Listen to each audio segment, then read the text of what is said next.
Welcome to The Explainer. Today, we're taking a fascinating journey down the human arm. We're going to look at every single bone, from your shoulder all the way to your fingertips. All right, let's kick things off with just one number, 30. Now, what do you think that could possibly represent? Yep, 30 is the number of bones you have in each of your arms. That's from your shoulder clear down to your fingertips. And today, we're going to see how they all connect and work together. So where do we start? Well, our journey begins right where the arm meets the body, at the shoulder girdle.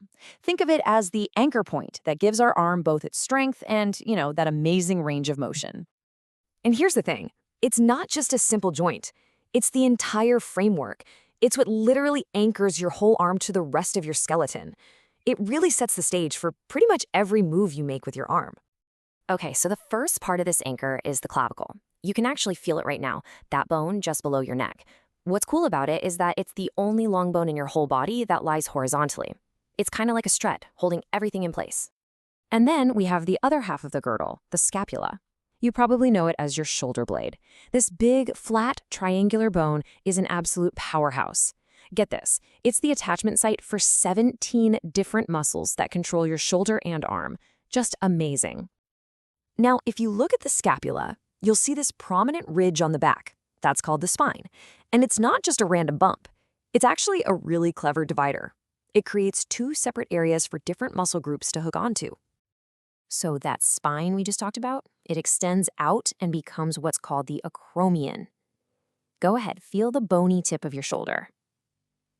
Yep, that's it. And that's also the spot where the scapula connects right back to the clavicle we saw a second ago. All right, now this little part here, this small, shallow socket, it might just be one of the most important parts of the whole scapula. It's called the glenoid fossa, and this is the socket in the famous ball and socket shoulder joint. This is what lets you swing your arm all around like you do. Okay, so we've got our socket. So what's the ball that fits into it? Well, let's move on and take a look at the main bone of the upper arm. And here it is, the humerus. This is the one and only bone in your upper arm, running all the way from your shoulder down to your elbow.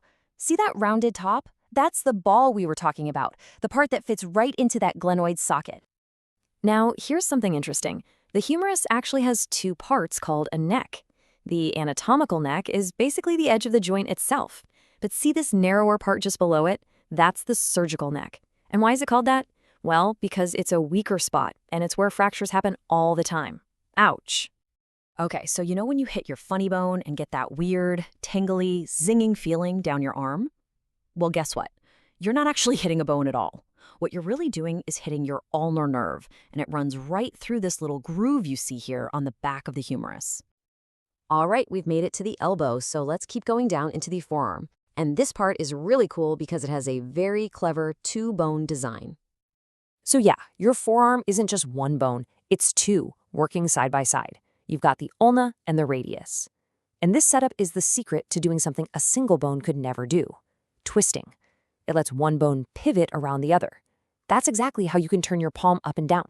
You know, when you put your elbow on the table, what you're actually resting on is this part of the ulna right here. It's called the olecranon. It's this big curved bit of bone that slots perfectly into a little indent on the humerus, and that's what creates the hinge of your elbow. And this right here is the real key to that whole twisting motion. The radius has this really unique disc-shaped head, and it's this disc shape that lets it pivot against both the humerus and the ulna. That's what allows you to turn your palm up and down, without moving your whole arm. Okay, from the forearm, we've arrived at our final stop on this journey, the hand. And wow, is this an incredibly intricate structure? It's just packed with a surprising number of bones. 27 bones, just in your hand and wrist. I know, that sounds like a lot, maybe even a little daunting. But don't worry, we can make it super simple by breaking them down into three really logical groups. First up are the carpals. These are the 8 small bones that make up your wrist. They're arranged in 2 neat little rows, and they kind of just glide past each other. That's what gives your wrist that fantastic flexibility to bend and move in all directions. Okay, moving on from the wrist, we get to the metacarpals. There are 5 of them, and these are the long bones that form the palm of your hand. And fun fact, when you make a fist, the ends of these bones are what you call your knuckles. And last but not least, we get to the fingers and thumbs themselves, the phalanges. There are 14 of them in total. Each of your fingers has 3 little bones or segments, but your thumb, it only has 2. That shorter, stronger design is what's so crucial for giving you that powerful, opposable grip. So let's step back for a second. When you put it all together, the anchoring shoulder girdle, that strong humerus, the clever rotating forearm, and that super complex hand, what you get is this absolutely incredible biological tool. It's capable of both raw power, like throwing a ball, and the most delicate, precise movements, like writing your name. So, from your shoulder all the way down to your fingertip, it really is just an elegant piece of engineering, isn't it? 30 bones all working together in perfect harmony. It's just a powerful reminder of the amazing, intricate machine we have right at our fingertips.